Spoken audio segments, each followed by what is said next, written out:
अभिनंदन मित्रों, आज हम निबंध का अगला भाग देखते हैं, जिसमें सबसे पहले है महादेवी वर्मा के निबंधों को हम ट्रिक के माध्यम से याद करने की कोशिश करेंगे। हम ऐसा नहीं है कि इन शब्द जैसे कि ये श्रृंखला का स लेंगे या फिर संदा का स लेंगे, साहित्यकार का स लेकर इसको हम ट्रिक नहीं बनाएंगे। हम ट्रिक ऐसे बनाने वाले हैं, इनके नाम के ही साथ जोड़कर इसको याद करेंगे और जो कि हमेशा के लिए याद रहेगी। जो एक एक अक्षर लेकर ट्रिक बनाते हैं वो हमें याद करनी पड़ती हैं, लेकिन ये पढ़ते ही याद हो जाती हैं। चलें तो महादेवी वर्मा के निबंध याद करते हैं। सबसे पहले है श्रृंखला की कड़ियाँ, जो कि एक स्त्री विमर्श की अभिव्यक्ति करती हैं। स्त्री विमर्श की अभिव्यक्ति कौन सा निबंध करता है महादेवी जी का? तो श्रृंखला की कड़ियाँ। फिर है सनदा, साहित्यकार की आस्था और अन्य निबंध, संकल्पिता, संभाषण और भारतीय संस्कृति के स्वर। अब इसको याद करें तो सबसे पहले हैं हम लेंगे महादेवी को हम बनाएंगे महान देवियाँ। तो महान देवियाँ क्या करती हैं कि महान देवियाँ हमें एक श्रृंखला की कड़ियों में जोड़ती हैं। तो महान देवियाँ क्या करती हैं तो वो हमें श्रृंखला की कड़ियों में जोड़ती हैं। कौन जोड़ती हैं? तो महान देवियाँ जोड़ती हैं। फिर है सनदा, इसको याद कैसे करें? तो महान देवियाँ क्या होती हैं? तो सनदा यानी क्षण भर में देती हैं क्या? वरदान। तो महान देवियाँ क्षण भर में देती हैं वरदान। किसको? हमें। क्षण भर में महान देवियाँ ही वरदान दे सकती हैं और कोई नहीं। फिर हैं साहित्यकार की आस्था तथा अन्य निबंध। इसे कैसे याद करें? तो अगर महान देवियाँ जो हैं वो साहित्यकार की क्या करती हैं, उनके प्रति अगर साहित्यकार महान देवियों के प्रति आस्था रखे तो वो क्या करती हैं? अन्य निबंध लिखने का उन्हें वरदान देती हैं। कौन? महान देवियाँ। अगर साहित्यकार महान देवियों के प्रति आस्था रखेंगे तो उन्हें अन्य निबंध लिखने का वरदान देगी महान देवियाँ। फिर है संकल्पिता, इसको याद करने के लिए क्या है कि महान देवियाँ जो हैं वो बड़े बड़े संकल्प लेती हैं, इसलिए वो क्या कहलाती हैं? संकल्पिता कहलाती हैं। कौन कहलाती हैं? महान देवियाँ। वो ही बड़े बड़े संकल्प ले सकती हैं। कौन? महान देवियाँ। फिर हैं संभाषण, अगर हमें मौका मिले तो हम महान देवियों से संभाषण यानी इसका मतलब होता है वार्तालाप या बातचीत करना चाहेंगे। अगर मौका मिले तो कौन नहीं करना चाहता है कि महान देवियों से बात? तो अगर हमें भी मौका मिले तो हम भी संभाषण करना चाहेंगे महान देवियों के साथ। फिर हैं भारतीय संस्कृति के स्वर, इसको याद रखें तो महान देवियाँ अगर महान देवियों की वाणी में भारतीय संस्कृति के क्या स्वर उद्घाटित होते हैं? कैसे? जब महान देवियाँ बोलती हैं तो उनकी वाणी में जो हमारी भारतीय संस्कृति है उसके स्वर भी उद्घाटित होंगे, क्योंकि महान देवियाँ भारत की ही होती हैं। इसलिए महान देवियों की वाणी में भारतीय संस्कृति के स्वर उद्घाटित होते हैं। मुझे लगता है कि महादेवी वर्मा जी के निबंध याद हो गए होंगे। तो सबसे पहले है श्रृंखला की कड़ियाँ, सनदा, साहित्यकार के आस्था व अन्य निबंध, संकल्पिता, संभाषण, भारतीय संस्कृति के स्वर। आगे बढ़ते हैं। अब है जयशंकर प्रसाद, इनके निबंध हैं काव्य कला तथा अन्य निबंध, यथार्थवाद और सायावाद, रंगमंच, मौर्य का राज्य परिवर्तन। काव्य कला, तो प्रसाद जी क्या हैं? जैसे प्रसाद जी में काव्य कलाएँ जो हैं वो भरी पड़ी हैं। जैसे उन्होंने काव्य रचनाएँ की हैं, उनके उपन्यास हैं। तो इस प्रकार जो प्रसाद जी हैं उनमें क्या हैं तो काव्य कला जो भरी पड़ी हैं, मतलब काव्य कलाकार हैं प्रसाद जी। और प्रसाद जी जो हैं वो यथार्थवाद और सायावाद दोनों में विश्वास रखते हैं। कौन? प्रसाद जी। अब है रंगमंच, रंगमंच पर शंकर जी क्या करते हैं? अपने डमरू से नाटक करते हैं। कौन? शंकर जी रंगमंच पर क्या करते हैं? डमरू से नाटक करते हैं। मौर्यों का राज्य परिवर्तन, मौर्यों का राज्य परिवर्तन कैसे होगा? जब हम शंकर जी का प्रसाद लेंगे तो क्या होगा? मौर्यों का राज्य परिवर्तन होगा। कैसे? जब शंकर जी का प्रसाद लेंगे तो मौर्यों का राज्य परिवर्तन होगा। अब हैं कन्हैयालाल मिश्र प्रभाकर, जो कि एक ललित निबंधकार हैं। इनके निबंध जो हैं इजीली याद होंगे, वो बहुत अच्छे हैं। जैसे सबसे पहले हैं नई पीढ़ी नए विचार, तो इसको फिर पहले एक बार पढ़ लेते हैं। तो जिंदगी मुस्काई, बाजे पायलिया के घुंघरू, माटी हो गई सोना, अनुशासन की राह में, सन बोले कण मुस्कुराए, और जिए तो ऐसे जिए। तो सबसे पहले याद करते हैं नई पीढ़ी नए विचार। तो जब कन्हैया जी आते हैं तो नई पीढ़ी और नए विचार लाते हैं। नई पीढ़ी नए विचार कौन लाएंगे? कन्हैया जी लाएंगे। पहले राम जी हुए, फिर कन्हैया जी आए। तो नई पीढ़ी नए विचार कौन लेकर आए थे? कन्हैया जी लेकर आएंगे, इसलिए उन्होंने रास रचाया था और प्रेम भी किया था। फिर है जिंदगी मुस्काई। जब कन्हैया जी को देखकर हमारी ज़िंदगी क्या होती हैं, मुस्कुरा जाती हैं। हम कन्हैया जी को अगर साक्षात देख लें तो क्या होगा, हमारी ज़िंदगी मुस्कुरा जाती हैं। फिर हैं बाजे पायलिया के घुंघरू। तो घुंघरू पायलियाँ कौन पहनते थे? कन्हैया जी पहनते थे। तो कन्हैया जी की पायलियाँ के घुंघरू क्या होते हैं, बजते हैं। किसकी पायलिया के घुंघरू? तो कन्हैया जी की पायलिया के घुंघरू। अब है माटी हो गई सोना। इसको याद कैसे रखें? तो जब कन्हैया जी आते हैं तो हमारी जो माटी है वो भी सोना बन जाता है।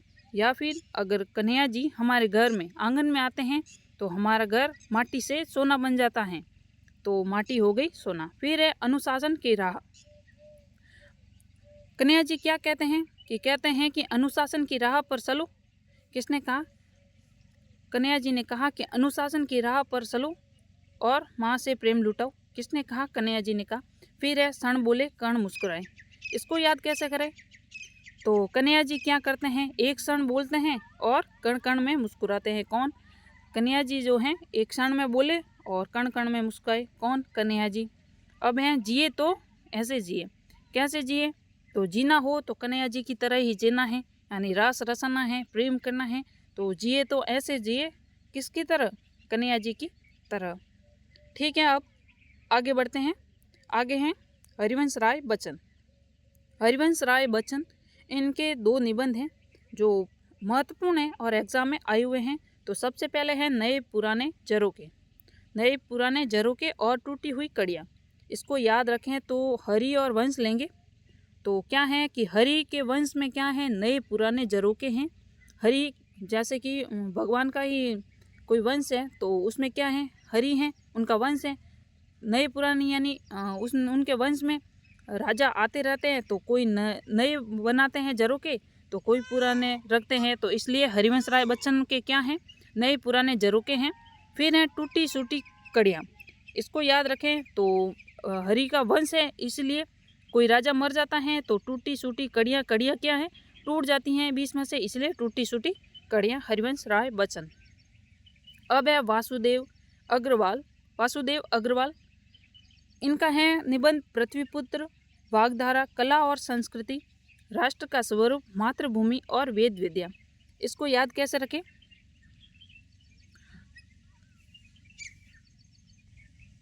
तो हम वास कहाँ करते हैं? पृथ्वी पर करते हैं। तो हम क्या कहलाए? पृथ्वी पुत्र कहलाए। हम पृथ्वी पर वास करते हैं इसलिए हम पृथ्वी पुत्र कहलाए। कैसे? क्योंकि हम वास करते हैं कहाँ? वास करते हैं कहाँ? पृथ्वी पर। वासुदेव से लेंगे हम वास करते हैं कहाँ? पृथ्वी पर। और वाग्धारा कहाँ चलती हैं? पृथ्वी पर।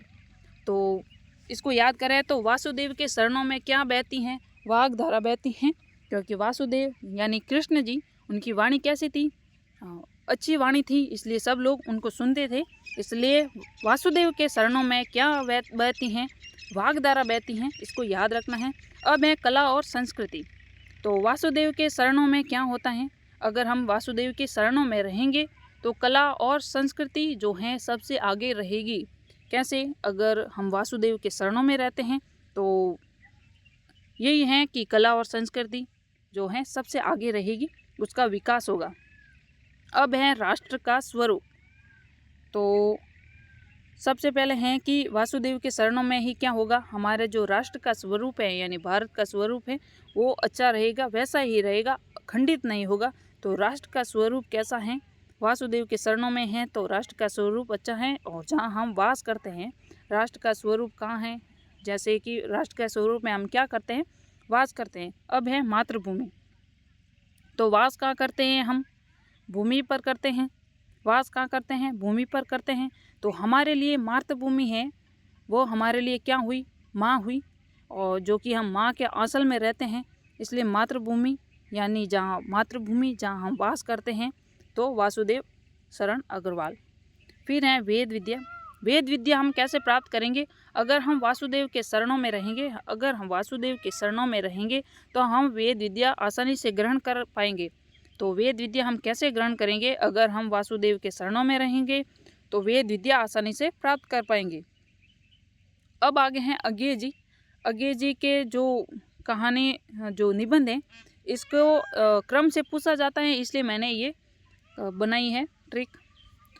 पढ़ते हैं अज्ञे जी के निबंध। सबसे पहले है त्रिशंकु, जो कि 1945 में आया था और ये प्रथम निबंध संग्रह है अज्ञे जी का। लेकिन जो त्रिशंकु कहानी है वो है मनु भंडारी की, जो हमने पीछे की कहानियों में पढ़ ली हैं।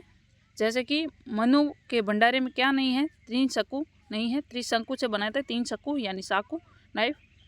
फिर है सबरंग और कुछ राग, जो कि 1956 में आया और अज्ञे का है। आत्मयन पद, जो कि 1960 में आया। आल बाल 1971, लिखी कागद कोरे 1972, जोग लिखी 77 और स्रोत और सेतु 1978 और युग संध्या पर 1982, धारा और किनारे 1982। आगे हैं कहाँ है द्वारका 1982, धार और किनारे भी 1982 और साया का जंगल जो है 1984 और स्मृति संध्या 1989, भवंती है, अंतरा है और संवत्सर हैं, केंद्र और परिधि हैं, अद्यतन है, हिंदी साहित्य एक आधुनिक परिदृश्य है। अब इसको याद करते हैं। सबसे पहले क्रम वाली जो ट्रिक है वो देखते हैं। सबसे पहले है कि अज्ञे की निबंधों में क्या है कि अज्ञे के निबंधों में त्रिशंकु और सबरंग का बना हुआ है। जो अज्ञे की निबंध है वो त्रिशंकु सबरंग का बना हुआ है, इसलिए हमारे आत्म मन में बस गया है। आल बात कोरे कागज पर जोग ने लिखी हैं, लेकिन लिखने का स्रोत और सेतु जो है वो युग संध्या से लिया गया है। तो आगे है धार के किनारे कहाँ हैं, तो द्वारका में है। धार के किनारे कहाँ हैं, तो द्वारका। जैसे धार के किनारे और कहाँ है द्वारका, किसी ने पूछा कि द्वारका कहाँ है, तो हमने कहा कि धार के किनारे हैं। हमने कहा कि धार के किनारे हैं, लेकिन वो क्या कहते हैं कि कहाँ है द्वारका, लेकिन वहाँ द्वारका तो नहीं है। तो द्वारका तो साया के जंगल में है, जो स्मृति संध्या के पास है। एक बार वापस देखते हैं। अज्ञे के निबंधों में त्रिशंकु और सबरंग का बना हुआ है, त्रिशंकु सबरंग का बना हुआ है, जो हमारे आत्म मन में बस गया है।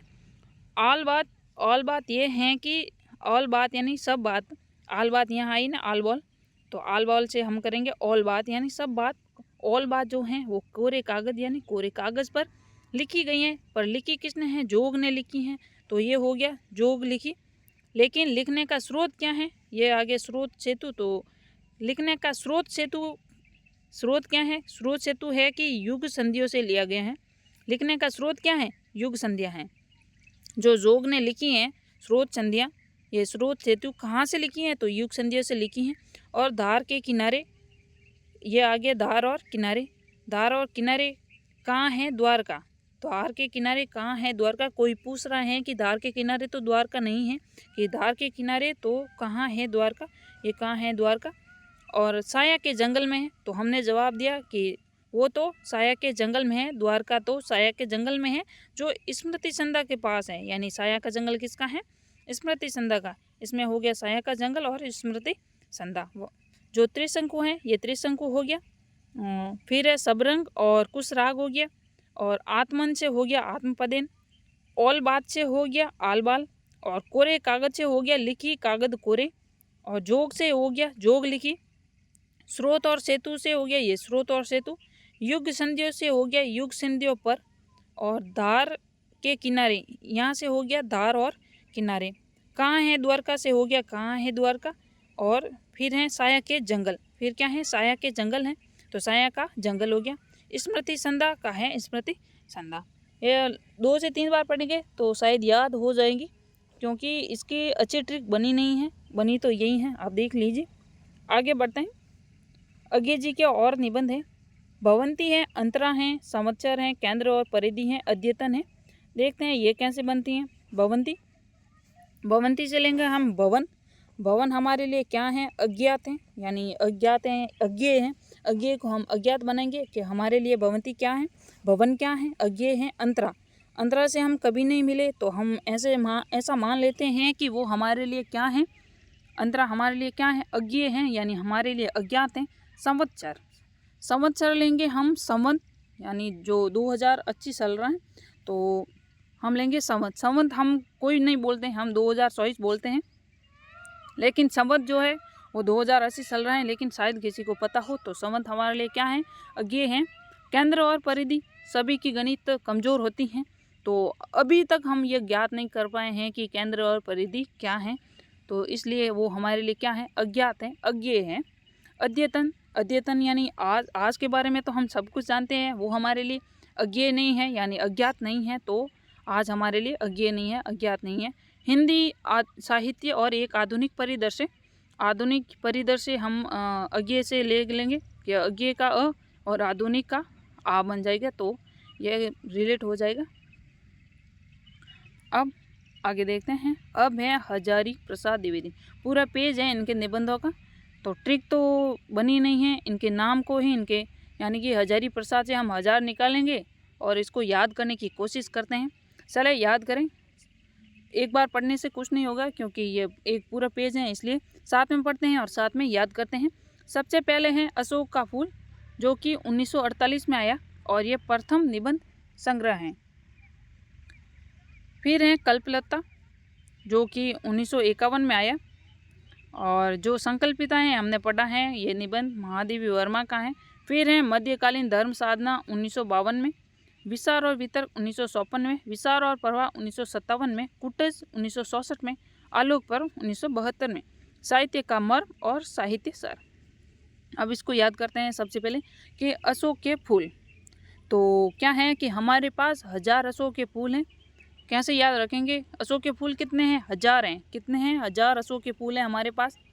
और फिर है कल्पलता, यानी हमारे पास 1000 क्या हैं, कल्पलताएं हैं। इसको तोड़ लेंगे और लताएं करेंगे, हमारे पास 1000 कल्पलताएं कितनी हैं, 1000 हैं। और फिर है मध्यकालीन धर्म साधना, इसको याद कैसे करें कि मध्यकालीन धर्म साधना जो है वो 1000 साल चले, जो मध्यकाल की धर्म साधना थी वो कितने साल चली, तो हम कहेंगे 1000 साल चली हैं। विचार और वितर्क, तो हमारे दिमाग में जो है एक दिन भर में 1000 विचार और वितर्क आते हैं। कितने, 1000 विचार और वितर्क आते हैं। बार बार इसको पढ़ेंगे, याद होगा। विचार और वितर्क यानी हम सोचेंगे विचार किस में आया था, तो विचार और वितर्क 1000 बार आते हैं दिन में हमारे। अब है विचार प्रवाह, तो हमारे दिमाग में दिन भर में क्या है, विचारों का प्रवाह चलता रहता है। हम सोचते रहते हैं कि हम यह याद करेंगे, आज निबंध याद कर लेंगे, कल उपन्यास करेंगे, लेकिन होता कुछ नहीं है क्योंकि निबंध बहुत है और उपन्यास भी बहुत है, टाइम लगता है, इसलिए कुछ जुगाड़ या ट्रिक लगानी पड़ती हैं। तो विचार प्रवाह यानी 1000 क्या चलते हैं, हमारे विचार प्रवाह होते हैं दिन भर में। अब है कुटज, कुटज एक पौधा है, औषधीय पौधा। तो मेरे पास कितने कुटज हैं, तो मेरे पास कुटज के 1000 पौधे हैं। कितने, 1000 पौधे हैं कुटज के। अब आता है आलोक पर्व, यानी कि हम 1000 सालों से आलोक पर्व यानी दीपावली मना रहे हैं। क्या कर रहे हैं, आलोक पर्व मना रहे हैं। कितने सालों से, 1000 सालों से हम आलोक पर्व मना रहे हैं। अब है साहित्य का मर्म, इसको कैसे याद करें, साहित्य का मर्म, तो हम 1000 बार साहित्य के मर्म को समझते हैं। किसको, साहित्य के मर्म को कितनी बार समझेंगे, 1000 बार समझेंगे। अब आगे हैं साहित्य सहचर, इसका है कि याद रखें तो हम क्या है कि 1000 सालों से हम क्या कर रहे हैं, साहित्य के हम साथ साथ चल रहे हैं, साहित्य सहचर हैं। हम क्या कर रहे हैं, हम 1000 सालों से साहित्य सहचर बने हुए हैं और हम साहित्य के साथ साथ साहित्य के सहगामी बने हुए हैं 1000 सालों से, साहित्य सहचर। अब आगे हैं प्राचीन भारत का विकास, इसको याद रखें, प्राचीन भारत का विकास। प्राचीन भारत का विकास जो है, तो प्राचीन भारत का कला विकास, प्राचीन भारत का कला विकास है। तो प्राचीन भारत का कला विकास में हजारों वर्षों का समय लगा है। जो प्राचीन भारत का कला विकास था उसको आगे कला का विकास होने में कितने वर्ष लगे, 1000 वर्ष लगे। फिर है प्राचीन भारत के कलात्मक विनोद, प्राचीन भारत के कलात्मक विनोद, 1000 सालों से हम प्राचीन भारत के कलात्मक विनोद यानी मनोरंजन या क्रीड़ा, तो 1000 सालों से हम प्राचीन भारत के कलात्मक विनोद करते आए हैं। कितने सालों से, 1000 सालों से। अब आगे हैं भीष्म को क्षमा नहीं किया गया, तो 1000 साल हो गए लेकिन अभी तक भीष्म को क्षमा नहीं किया गया है। कितने साल हो गए, 1000 साल हो गए, भीष्म को अभी तक क्षमा नहीं किया गया है। नाखून क्यों बढ़ते हैं, हम 1000 1000 सालों से ये सोच रहे हैं कि नाखून क्यों नहीं बढ़ रहे हैं। हम कट करते हैं और वापस बढ़ जाते हैं। देवदारू तो 1000 सालों में यही सोच रहे हैं कि नाखून क्यों बढ़ते, हो गया। अब है देवदारू, तो 1000 सालों से देव भी क्या दारू पीते आ रहे हैं। 1000 सालों से क्या हो रहा है, देव भी दारू पीते आ रहे। अब आगे हैं बसंत आ गया। जो बसंत निबंध था हमने पढ़ा था कि वो भारतेंदु का है, तो बसंत आ गया। अब इसको याद कैसे रखें कि 1000 सालों के बाद क्या हुआ है, बसंत आया है। 1000 सालों के बाद क्या आया है, बसंत आया है। और बसंत आने इसके बाद है घर जोड़ने की माया। तो घर जोड़ने की माया, इसको कैसे याद रखें, तो 1000 रुपये में तो क्या है, घर जोड़ने की माया है। तो घर जोड़ने की माया कितने रुपए में, 1000 रुपये में। हम 1000 रुपये देंगे, लोग तो तोड़ने के लिए उपयोग करते हैं, लेकिन हम घर जोड़ने की माया कैसे करेंगे, 1000 रुपये देंगे और घर जोड़ने की माया हो जाएगी। फिर है मेरी जन्मभूमि। इसको याद रखें, तो मेरी जन्मभूमि तो हजारों सालों से चली आ रही है। कैसे कि ये तो वंशगत है। वंशगत क्या है, ये वंशगत है, भूमि वंश से संबंधित है। जैसे हमारे दादा आए, परदादा आए, पिताजी आए, फिर हम आए, तो मेरी जन्मभूमि कैसी है, तो 1000 सालों से वंशगत है, एक के बाद एक। और अब है साहित्यकारों का दायित्व। इसको याद करें तो साहित्यकारों का दायित्व है कि 1000 सालों तक साहित्य को संजो कर रखे या संभाल कर रखे। साहित्यकारों का क्या दायित्व है, साहित्यकारों का दायित्व है कि वो 1000 सालों तक साहित्य को सजो कर रखे। कितने सालों तक साहित्य को सजो कर रखना है, 1000 सालों तक। वर्षा गणपति से घनश्याम तक, तो वर्षा को गणपति से घनश्याम तक पहुँचने में कितने समय लगा, 1000 साल लगे वर्षा को गणपति से घनश्याम तक पहुँचने में।